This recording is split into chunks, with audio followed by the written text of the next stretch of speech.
জুলাই গণঅভ্যুত্থানের প্রথম শহীদ আবু সাইদ হত্যা মামলায় অভিযোগ গঠনের আদেশ দিয়ে আগামী ২৭ আগস্ট বিচারের পরবর্তী দিন ধার্য করেছেন আন্তর্জাতিক অপরাধ ট্রাইব্যুনাল ২।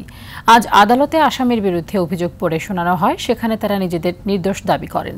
এর ভিত্তিতেই মামলার অভিযোগ গঠন করে ট্রাইব্যুনাল।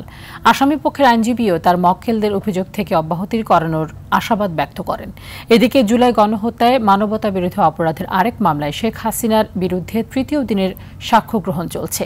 রিনা মুর্মুর নামের এক শিক্ষার্থীর সাক্ষ্য গ্রহণ ইতিমধ্যে শেষ হয়েছে। এখন AKM মইনুল হক নামের এক সাংবাদিকের সাক্ষ্য নেওয়া হচ্ছে।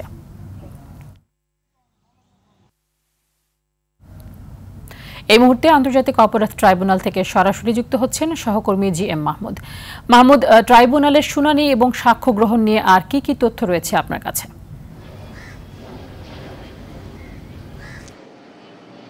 কিছুক্ষণ আগেই কিন্তু আন্তর্জাতিক অপরাধ ট্রাইব্যুনাল ২ আবু সাইদ হত্যা মামলার যে আনুষ্ঠানিক অভিযোগ গঠন সেটির আদেশ দিয়েছেন এবং সেই আদেশের সময় এই মামলার গ্রেপ্তার ৬ আসামি তারা কিন্তু উপস্থিত ছিলেন। তাদের সামনেই তাদের আলাদা আলাদা করে অভিযোগগুলো বিচারপতি পড়ে শোনান এবং তাদের বিরুদ্ধে জানিত অভিযোগ সেটি উপস্থাপন করে তাদের কাছে জানতে চান যে এই অভিযোগে তারা অভিযুক্ত কিনা, তাদের কিছু বলার আছে কিনা। তখন কিন্তু আসামিরা জানান যে না, তারা এই যে অভিযোগ আনা হয়েছে এই অভিযোগ বা আসলে সত্য নয় এরকম দাবি করেছে। আর এই দাবি করার প্রেক্ষিতেই কিন্তু আসলে আনুষ্ঠানিকভাবে অভিযোগ গঠন করা হলো এবং আগামী ২৭ আগস্ট থেকে আসলে এই মামলার বিচার এখন আনুষ্ঠানিকভাবে শুরু হবে। সেদিন সূচনা বক্তব্য এবং সাক্ষ্য গ্রহণের মাধ্যমে কিন্তু এই মামলার বিচার অনেকটাই এগিয়ে যাবে। তো এদিকে আবার মানবতা বিরোধী অপরাধে সাবেক প্রধানমন্ত্রী শেখ হাসিনার বিরুদ্ধে সাক্ষ্য গ্রহণ চলছে।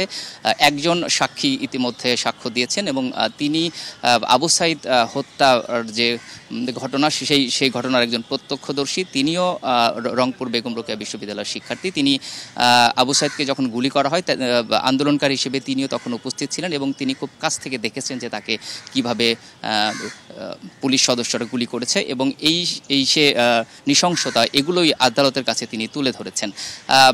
এরপরই ৪০ মিনিটের একটি ব্রেক নেয় আদালত। এরপর কিন্তু আবার শুরু হয়েছে। মইনুল হক নামে একজন সাংবাদিক, তিনি রংপুর প্রতিনিধি একটি বেসরকারি টেলিভিশনের, তিনি এখন তার যে সাক্ষ্য সেটি উপস্থাপন করছেন এবং তিনি একজন প্রত্যক্ষদর্শী হিসেবে আসলে বর্ণনা আদালতের কাছে উপস্থাপন করছেন যে সেদিন আসলে কি হয়েছিল রংপুরে যেদিন আবু সাইদকে হত্যা করা হয়।